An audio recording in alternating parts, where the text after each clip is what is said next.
Tangled, A Dazzling Day. Adapted by Devin Ann Worcester. Illustrated by Brittany Lee. Designed by Stuart Smith. Long ago and far away, there lived a beautiful young woman named Rapunzel. She had a special gift: 70 feet of magical hair. She had never ever been outside the tower where Mother Gothel kept her hidden away. Every year on her birthday, Rapunzel gazed out her tower window at the sparkling lights that rose into the nighttime sky. The lights were meant for her, she was certain of it. And Rapunzel yearned to leave the tower just once to see those sparkling lights. On the day before her 18th birthday, Rapunzel was wondering how to find the source of the lights. Suddenly, a thief named Flynn climbed into her window. Flynn was trying to escape from the royal guard, who were determined to catch him. Pascal, Rapunzel's chameleon friend, agreed that Flynn did not look like the ruffians Mother Gothel had warned her about. So, Rapunzel asked Flynn to guide her to the floating lights. Flynn agreed. The next day, Rapunzel's heart fluttered as they neared the kingdom where the lights would be launched that night.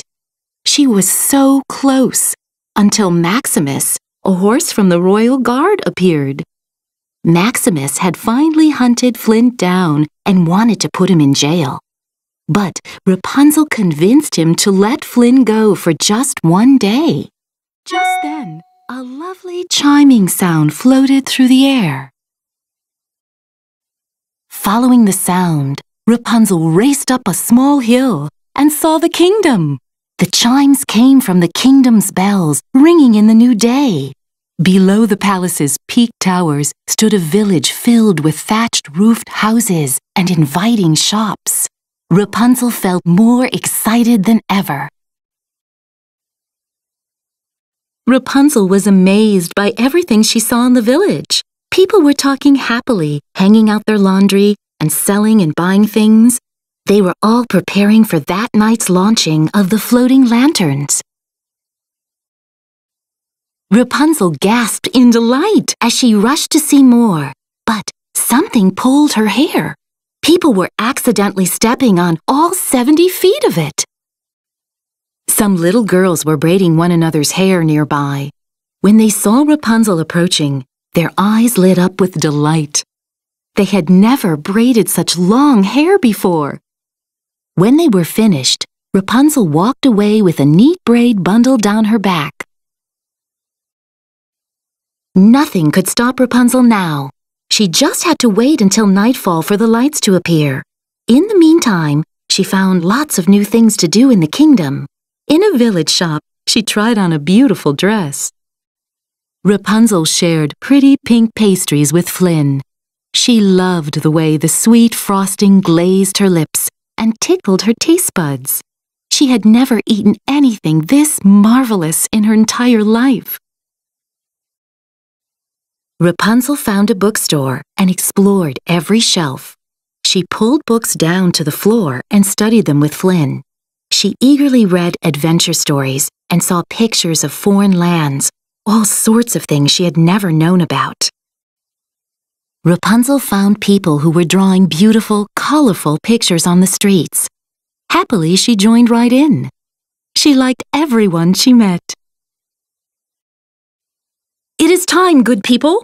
Gather around! Yes, yes, gather around!" a town crier was calling out to everyone. "Today we dance to celebrate our lost princess. It is a dance of hope, in which partners start together, separate, and return to one another, just as our princess will return to us one day." But as the man spoke, Rapunzel found herself standing in front of a large mosaic of the king and the queen holding their baby.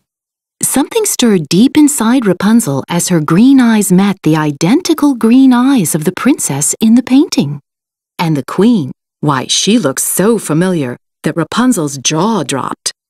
It was like looking in a mirror. Soon everyone began to dance. Rapunzel and Flynn looked at each other shyly.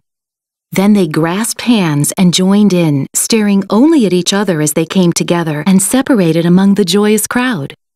Rapunzel felt as if she had lived a lifetime in one dazzling day. It changed the way she looked at the world.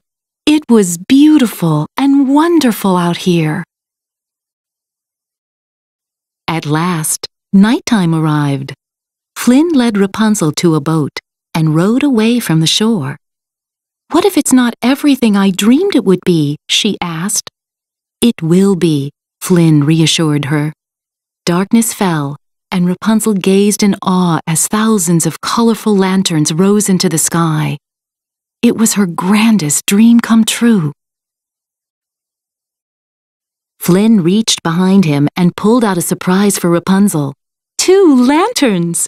Together they launched them high into the air. Rapunzel's heart soared as the lights floated into the sky. It was the perfect end to a dazzling day, and all she could do was wonder what fantastic new discoveries were yet to come.